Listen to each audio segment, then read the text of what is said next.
नमस्कार।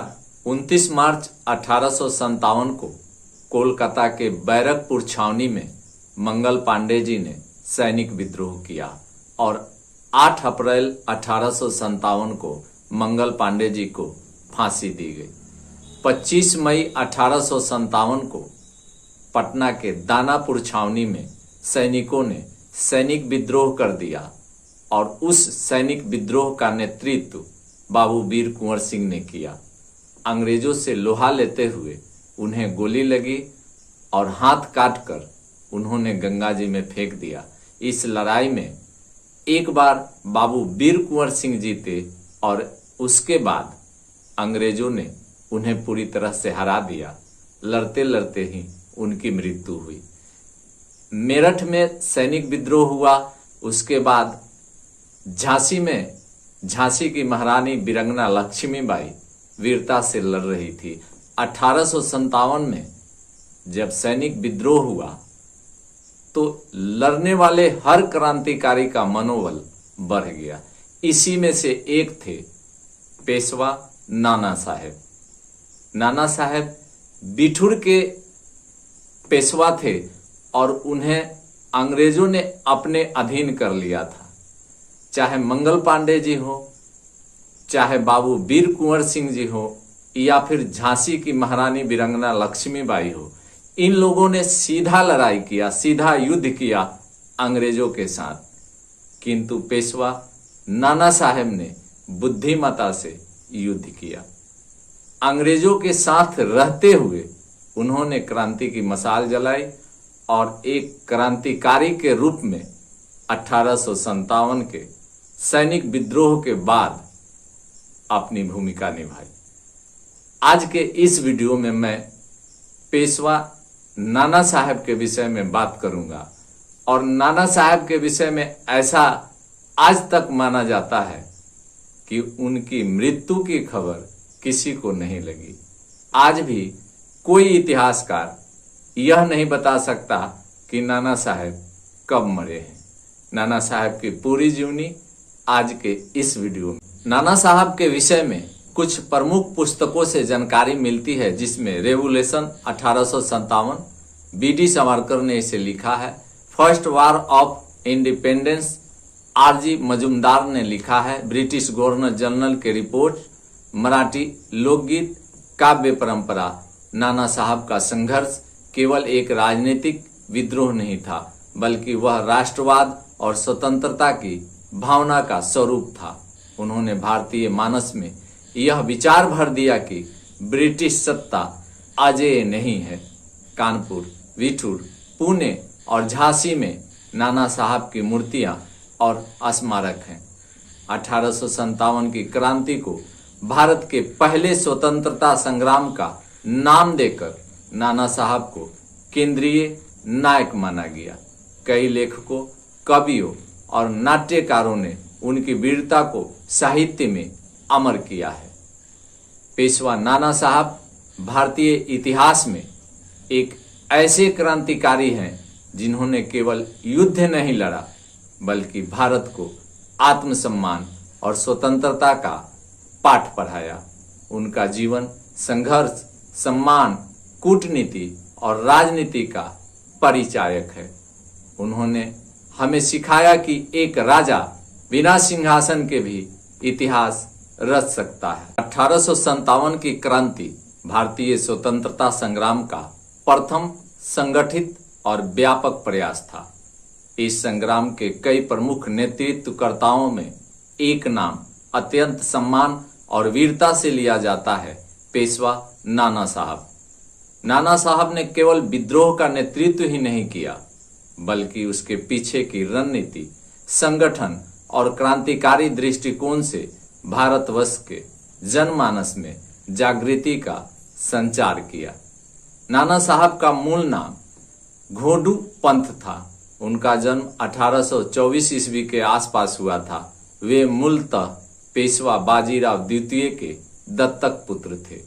बाजीराव द्वितीय अंतिम मराठा पेशवा थे, जिन्हें ब्रिटिश ईस्ट इंडिया कंपनी ने 1818 ईस्वी में ब्रिटिश संरक्षण के अंतर्गत रखा और फिर बिठूर कानपुर के पास में अस्थायी निवास दे दिया। नाना साहब ने एक शाही परिवेश में शिक्षा प्राप्त की, जिन्होंने संस्कृत, फारसी, अंग्रेजी और मराठी भाषा का ज्ञान प्राप्त किया। उनके जीवन में एक ओर जहां राजसी वैभव था, वहीं दूसरी ओर एक दास्ता की पीड़ा भी थी, जो उन्हें ब्रिटिश के प्रति विद्रोह के लिए मानसिक रूप से तैयार करती रही। 1818 में ब्रिटिश ने मराठा साम्राज्य को पूर्ण रूप से समाप्त कर दिया और बाजीराव द्वितीय को 8 लाख रुपए की वार्षिक पेंशन पर बिठूर में रखा गया। बाजीराव द्वितीय ने घोडू पंत अर्थात नाना साहब को अपने उत्तराधिकारी के रूप में गोद लिया। बाजीराव द्वितीय की मृत्यु 1851 ईस्वी में। इसके बाद नाना साहब ने पेशवा के अधिकार और पेंशन को अपने नाम पर हस्तांतरित करने की मांग की, लेकिन लॉर्ड डलहौजी की गलत नीति के कारण ईस्ट इंडिया कंपनी ने नाना साहब को दत्तकता की मान्यता नहीं दी और पेंशन बंद कर दी। यह निर्णय नाना साहब के आत्मसम्मान और राष्ट्रीय अधिकारों पर सीधा प्रहार था। नाना साहब ने इसे एक अपमान के रूप में लिया और तब से वे ब्रिटिशों के खिलाफ आंतरिक रूप से विद्रोह की योजना बनाने लगे। 1857 के विद्रोह के पहले से ही नाना साहब भारतीय सैनिकों, स्थानीय जमींदारों, ब्राह्मणों और मुस्लिम नेताओं के साथ गुप्त संपर्क में थे। उन्होंने ब्रिटिश सेना के अंदर असंतोष को भांप लिया था और उसका लाभ उठाया। उन्होंने अपने प्रमुख सहयोगियों में तात्या टोपे, अजीमुल्ला खान और रानी लक्ष्मीबाई जैसे क्रांतिकारियों को संगठित किया। अजीमुल्ला खान को ब्रिटेन भेजा गया था, जहां उन्होंने रानी विक्टोरिया से पेशवा की पेंशन के लिए अपील की, परंतु यह प्रयास असफल रहा। जून 1857 में नाना साहब ने कानपुर में ब्रिटिश छावनी पर कब्जा कर लिया। उनके नेतृत्व में भारतीय सैनिकों ने विद्रोह कर अंग्रेज अधिकारियों को पराजित किया। नाना साहब को कानपुर का शासक घोषित कर दिया गया। उन्होंने तुरंत एक स्वतंत्र प्रशासन की स्थापना की। नाना साहब की सेना ने कानपुर में कैप्टन व्हीलर के अधीन ब्रिटिश सेना को घेर लिया। यह संघर्ष कई दिनों तक चला और अंततः अंग्रेजों को आत्मसमर्पण करना पड़ा। यह घटना सती चौरा घाट की नरसंहार से भी जुड़ी जाती है, जहां आत्मसमर्पण करते समय ब्रिटिश सैनिकों और नागरिकों की हत्या कर दी गई थी। यद्यपि इसका आदेश किसने दिया यह विवादास्पद है, लेकिन अंग्रेजों ने इसका दोष नाना साहब पर डाला। तात्या टोपे नाना साहब के सबसे विश्वस्त और योग्य सेनापति थे। उन्होंने कई युद्धों का नेतृत्व किया और ग्वालियर, झांसी, कालपी तक क्रांति की लहर फैलाने में भूमिका निभाई। ब्रिटिश सेना जो प्रारंभ में असमंजस में थी, धीरे धीरे संगठित होकर लौटने लगी। जनरल हवलॉक और जनरल नील के नेतृत्व में ब्रिटिशों ने कानपुर पर पुनः आक्रमण किया। नाना साहब की सेना ने वीरता से संघर्ष किया, परंतु आधुनिक हथियारों, तोपों और सैन्य रणनीति में श्रेष्ठता के कारण ब्रिटिश सेना ने धीरे धीरे नियंत्रण पुनः प्राप्त किया। नाना साहब ने कानपुर छोड़ दिया और बिठूर की ओर लौट गए। 1858 के प्रारंभ में अंग्रेजों ने बिठूर को भी ध्वस्त कर दिया।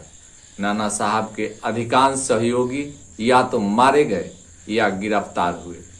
तात्या टोपे ने संघर्ष जारी रखा, लेकिन बाद में पकड़े गए और फांसी दे दी गई। नाना साहब के बारे में अंतिम पुष्टि कभी नहीं हो सकी। ऐसा माना जाता है कि वे नेपाल की ओर चले गए और वहीं रहस्यपूर्ण ढंग से गायब हो गए। कुछ इतिहासकार मानते हैं कि उन्होंने नेपाल में साधु के रूप में जीवन बिताया। यह रहस्य आज तक ऐतिहासिक अनुसंधान का विषय बना हुआ है। ब्रिटिश अभिलेखों में नाना साहब को एक क्रूर विद्रोही की छवि दी गई है। विशेषकर सती चौरा घाट की घटना को लेकर, परंतु ये विवरण पक्षपाती माने जाते हैं। भारतीय लेखकों और विद्वानों ने नाना साहब को वीर, स्वाभिमानी और देशभक्त के रूप में वर्णित किया है।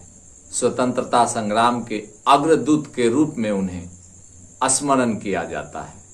उनका रहस्यमय अंत यह प्रमाण है कि स्वतंत्रता के सच्चे सेनानी शरीर से भले लुप्त हो जाए, परंतु इतिहास में अमर रहते हैं।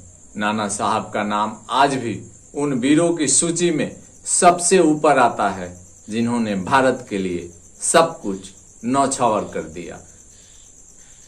इस वीडियो में इतना ही। अगले वीडियो तक मुझे इजाजत दें। जय हिंद।